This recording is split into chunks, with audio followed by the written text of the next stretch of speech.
வணக்கம் ஃப்ரெண்ட்ஸ், எல்லாரும் எப்படி இருக்கீங்க? அடுத்து ஒரு சிறுகதையில் உங்களை சந்திக்கிறதுல பெரும் மகிழ்ச்சி எனக்கு.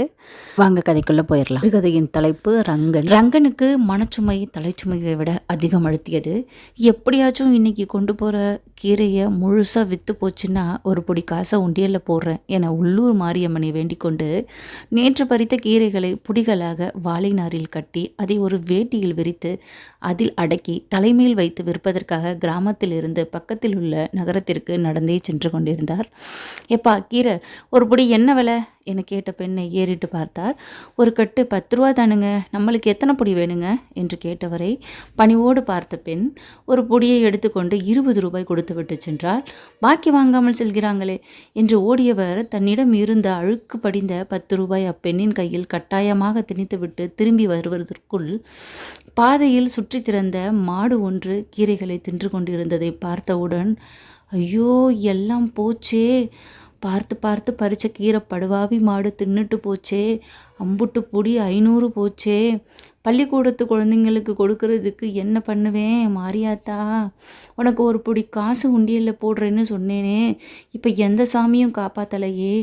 கதறி அழுதவரை பாதையில் ஒவ்வொருவரும் என்ன கஷ்டமோ பாவம் என கூறியபடி வேடிக்கை பார்த்தபடி சென்று கொண்டிருந்தனர். சிலர் 1 ரூபாய் 2 ரூபாய் என பிச்சை போட்டுவிட்டு சென்றனர். சோர்வில் மாடு தின்ற கீரை கட்டுகளை பார்த்தவாறு சோகமாக மரத்தடியில் படுத்து கொண்டவரை பக்கத்தில் வந்து நின்ற காரிலிருந்து இறங்கிய கீரை வாங்கிய பெண்மணி உணவு பொட்டலமும் பேஸ்ட்ரிஸ்களையும் 500 ரூபாய் பணமும் எடுத்து அவரிடம் நீட்டினார். என் பேர் மாரியம்மா, என்னை பெற்றவங்க யாரும் இப்போ உயிரோட இல்லை. வெள்ளிக்கிழமை நாளில் பெரியவங்களுக்கு சாப்பாடும் வேஷ்டி சேலையும் பணமும் கொடுப்பேன். இன்றைக்கி உங்களுக்கு கொடுக்கணும்னு தோணுச்சு என கூறி கொடுத்ததை தான் வந்து கும்பிட்ட மாரியம்மாவே வந்து கொடுத்ததாக நினைத்து பெற்றுக்கொண்டார் ரங்கன். பசிக்கு உணவை சாப்பிட்டு விட்டு 500 ரூபாய் சுதந்திர தின விழாவின் பள்ளி குழந்தைகளுக்கு நோட்டு புத்தகங்கள் வாங்கி கொடுக்க பள்ளி ஆசிரியர் கையில் போய் மகிழ்ச்சியுடன் கொடுத்தார். தான் ஏழை வீட்டில் பிறந்ததால் படிக்க முடியாமல் போனது, அதுபோல் மற்றவர்களும் போய்விடக்கூடாது என்பதால் வருடம் ஒரு முறை அரசு பள்ளியில் படிக்கும் குழந்தைகளுக்கு நோட்டு புத்தகங்களை வாங்கி கொடுப்பார். இந்த வருடம் தோட்டத்தில் விளைச்சலும் இல்லை, மாடு கறக்கவும் இல்லை, கையில் பணமும் இல்லை.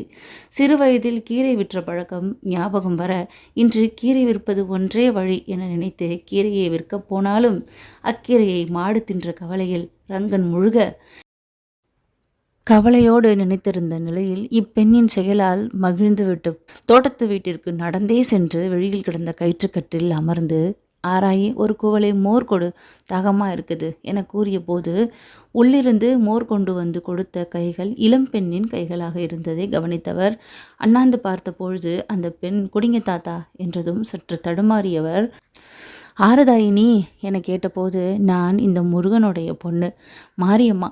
என்னோட அப்பா எனக்கு 3 வயசாக இருக்கும்போது இறந்துட்டாரு. என்னோட அம்மா ஊனமாக வாழ்ந்தவங்க. எங்களோட நிலையை பார்த்து நீங்கள் கொடுத்த ராகியை கழியாக்கி உங்கள் தோட்டத்து கீரையை சட்னி ஆக்கி உண்டு பசியாரி நீங்கள் கொடுத்த நோட்டு புத்தகத்தில் படித்து இன்றைக்கி கலெக்டர் ஆகியிருக்கேன். எனக்கு ஆசீர்வாதம் பண்ணுங்க தாத்தா என அந்த பெண் கூறி தன் காலில் விழுந்தபோது ஆசீர்வதித்தவர், கடவுளே இன்னும் பல வருஷம் என்னை உசுரோடு காப்பாற்றி வச்சிரு, இந்த மாதிரி பல கலெக்டர்களை கண்ணில் பார்க்கணும், ஏழை குழந்தைகளை படிக்க நான் உதவணும் என வேண்டிக் கொண்டவர் 80 வயதை எட்டி பிடித்திருந்தார் ரங்கன். பிடிச்சிருந்தா ஒரு சப்ஸ்கிரைப் பண்ணி ஊக்கம் கொடுங்க.